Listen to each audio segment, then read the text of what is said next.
Une vingtaine de gamins s'enivrent au gin et à la marijuana. Tous les otages racontent que ce sont des groupes comme celui-ci. 5 ou 6 jeunes armés de vieilles kalachnikovs qui les ont kidnappés. Il n'en faut pas plus pour séquestrer un expatrié quelques semaines. Impossible, même en hélicoptère, de repérer leur cache dans la jungle.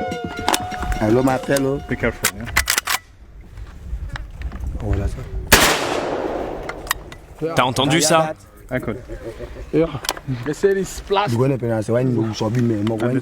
Les gens du gouvernement disent qu'on a des armes en plastique.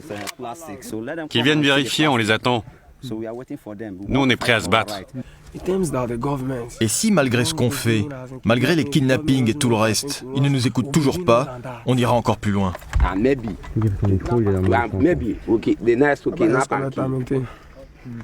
Écoute-moi bien, le prochain qu'on kidnappe, on le tue.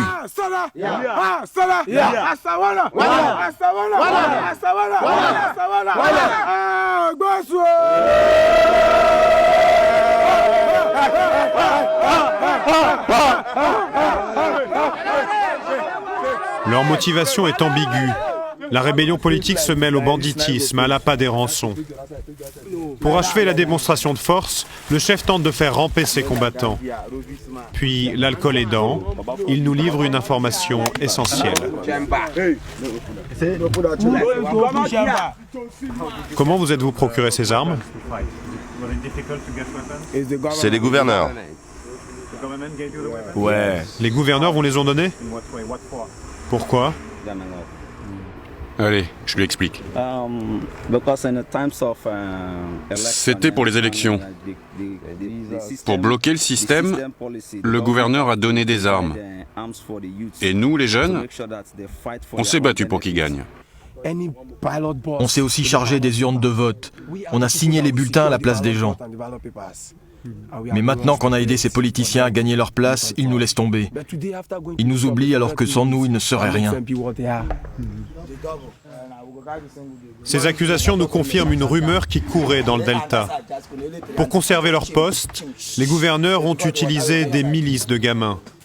Aujourd'hui livrés à eux-mêmes, ils ont oublié leur engagement politique pour des poignées de dollars. Nous sommes nés pour conquérir. Nous nous battons pour notre liberté.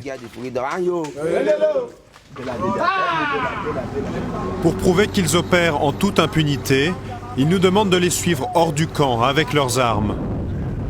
Pendant près d'1 heure, ils tournoieront ainsi en pleine rivière à portée d'hélicoptère, fusils bien en évidence, visage découvert. Nous nous approcherons même des habitations. De toute évidence, ils ne craignent pas d'être repérés.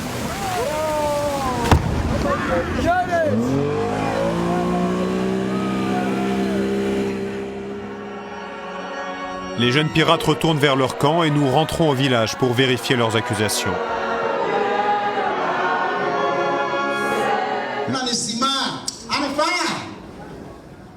Ces jeunes qui détruisent tout, regardez-les attentivement. Ils n'ont rien, ils n'ont pas un sou en poche. Celui qui n'a rien ne perd rien à détruire. Que Dieu les aide au nom de Jésus. Le révérend avoue avoir perdu l'espoir de sauver ces jeunes fidèles de la tentation du crime. Les gouverneurs, affirme-t-il, leur ont donné le goût du sang et de l'argent facile.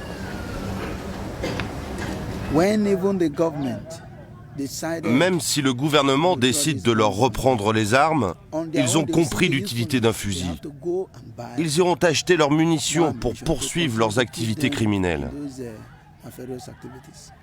Ils sont hors de contrôle. Oui. Et peu à peu, ceux qui ont appris à gagner leur vie en assassinant, en kidnappant, en violant, recrutent eux-mêmes des jeunes.